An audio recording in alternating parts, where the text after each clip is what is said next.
Hi everyone, welcome to the Schwowin's Nest. My name is Sandra. Today I am participating in a challenge hosted by Casey at Coffee with My Sunshine. If you have not seen Casey's channel, please go check it out. She does some amazing DIYs. Casey's co-host for this challenge is Kat from According to Kat. Kat also does some wonderful thrift flips and DIYs and all sorts of wonderful videos. The theme for today's challenge is to use something that you can incorporate into 3 DIYs. So what I'm doing today is I am using the colors black and white to create 3 different items. My first project is using this Dollar Tree windmill, and I'm taking the windmill off of the welcome part because I won't need that. It proved to be a little tricky trying to take this guy off, but I ended up being able to just use some snips and snip off the little part in the top, and then I was able to wiggle it out the back. First, I'm going to give the windmill a couple coats of DIY chalk paint. If you're interested in how to make your own chalk paint, I will have that information in my description box. I'm using this round cheese cutting board that was part of my stash. All of the items that I'm working with today are part of my stash. And so what I'm going to do is just paint the back of it. I'm going to give that a couple coats of chalk paint as well.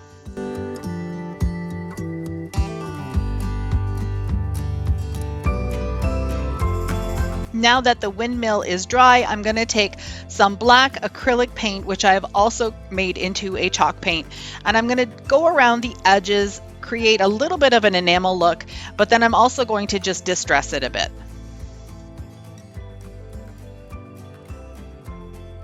I'm now grabbing a number stencil that I have, and I'm going to be putting some numbers on this. Can you guess what I'm doing yet? I'm making this into a clock. It's going to be a faux clock. It's not actually going to have any working parts to it, but I just thought this would be a really neat display item. I'm using black acrylic paint and my dollar store stencil brush, and I'm going to put the 12, 3, 6, and 9 on first. I'm just eyeballing it to make sure that they're all going to line up properly, and then I'll go ahead and fill in the rest of the numbers.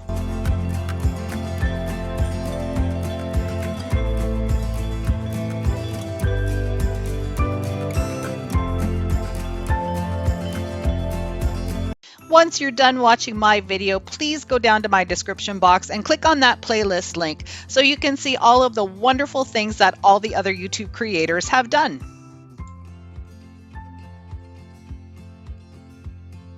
To give the clock more of an enamel look, I'm going around the edge with the black paint, and I'm also going to cover the whole back of it with black because it's going to be standing up and it's not going to be hung on a wall.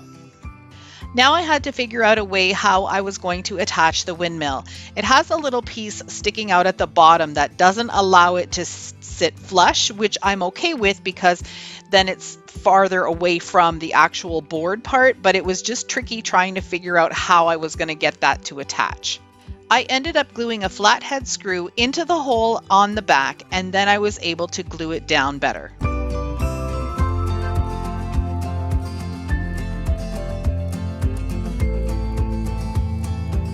I've already started with a different type of riser using the alphabet blocks and a scrap piece of wood that you can see on the left of my screen. I'll show you how I did that shortly. But first I'm going to make a little stand for the clock. And I'm using another scrap piece of wood and these tumbling tower blocks that I have a gazillion of in my stash. So I thought I would use those up. I'm using Weld Bond glue, which is similar to a construction adhesive, to glue these pieces down because I don't want them to pop off. Previously, I've done a riser where I just used my hot glue and I dropped the riser by accident and everything just fell apart. So I decided I'm just going to use some really strong glue and make sure that this one doesn't fall apart. I'm also doing 2 layers, so you can see the pattern here that I've created. I'm going to make 2 layers so it's a little bit taller. Sticking to my black and white theme, I've painted this riser completely black, and now I'm going to use some white chalk paint to give it a good distressing.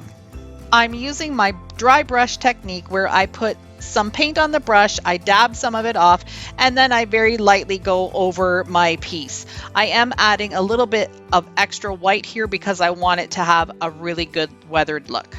Now I had to figure out how I was going to put the clock on top of this riser, and I figured out that if I used 4 of these Jenga blocks and glued them down, leaving just enough space in between that I could slide that clock in, it would hold it really nicely. So that's what I'm doing. I'm going to just evenly space them apart and then glue them down using my Weld Bond glue again, and then let it dry completely before even trying to put the clock in. Then I distress those pieces as well and then set up my clock.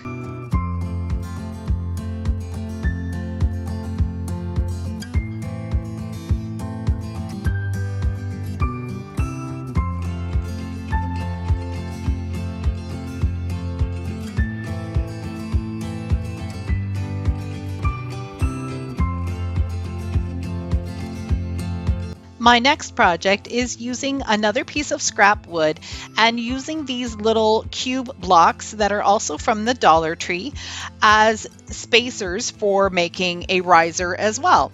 So I'm gonna just put them together in a pattern and use Weld Bond glue again to put everything in place. I love all the risers with the beads, but I didn't have any on hand at all, so I decided to just do a funky little pattern with the blocks, and I think it's going to turn out pretty cool.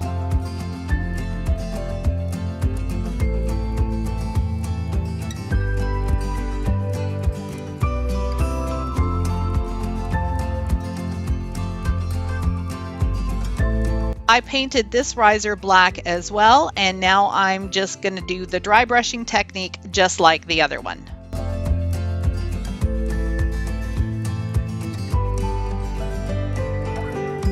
I decided to put this riser in my bedroom on my entertainment stand with some pictures of my boys on it.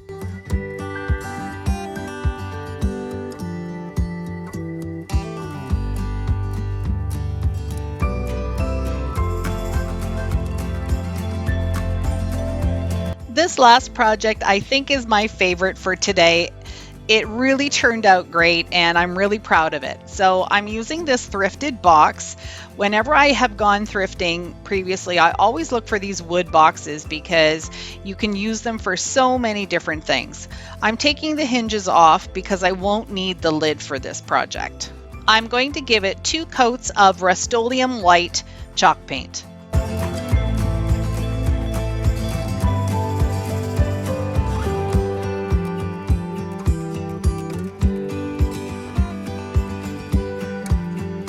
I'm using these 2 cutting boards that were from Dollarama. This one is from a previous project that I don't want anymore, so I figured I would repurpose it for this project. So what I'm going to do first is paint them both black. I did do some prep on the one here with the words on it. I took some sandpaper and just sanded down the lettering so it would be nice and smooth. These cutting boards already have holes in them, but they're not big enough for the dowel that I'm going to need to push through them. So I'm going to take my 1/2-inch spade bit and drill a hole all the way through to the other side so my dowel can fit snugly inside.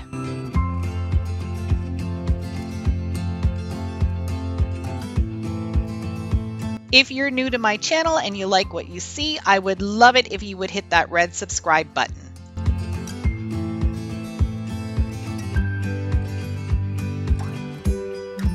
What I'm doing here is marking off how high the box will be against these cutting boards and drawing a line to make sure when I'm drilling my pilot holes for my screws that I don't go above the box line. So I'm not sure if you can figure out what I'm doing at this point, but these 2 cutting boards are going to be the side handles of my box. I'm making an actual little garden crate or a toolbox, an old little wooden basket, whatever you want to call it, but that's what I'm making today.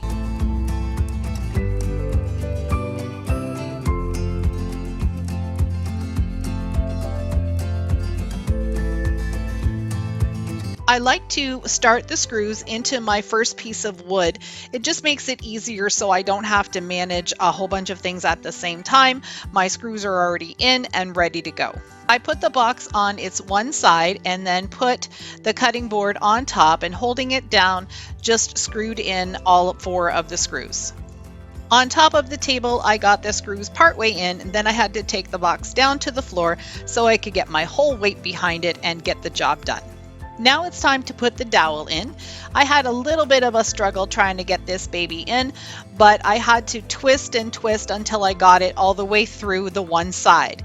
And because both of these handles were so firmly screwed in, I did have to push the dowel in past where I needed it to be, and you're going to see it coming out on the one side there.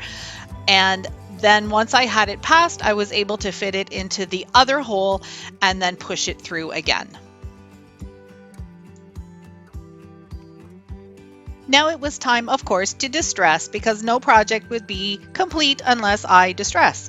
So I'm going to take my white and do the same thing that I did with the risers. I'm going right over the screws, and I'm going fairly heavy on this as well. I'm going to do it inside, on the sides, and on the top.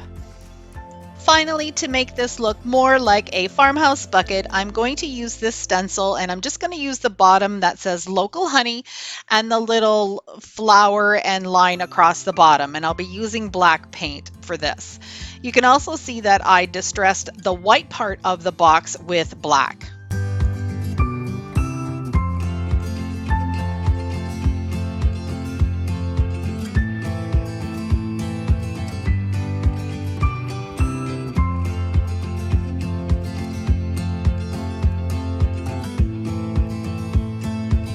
I'd like to thank Casey and Kat for hosting this challenge. It was a lot of fun, and it made me think a little bit outside the box. If you liked the video, please like, comment, and share. Subscribe by hitting the red button and the bell to get notified when I upload new content. Thanks so much for watching. I really appreciate it. See you in the next one.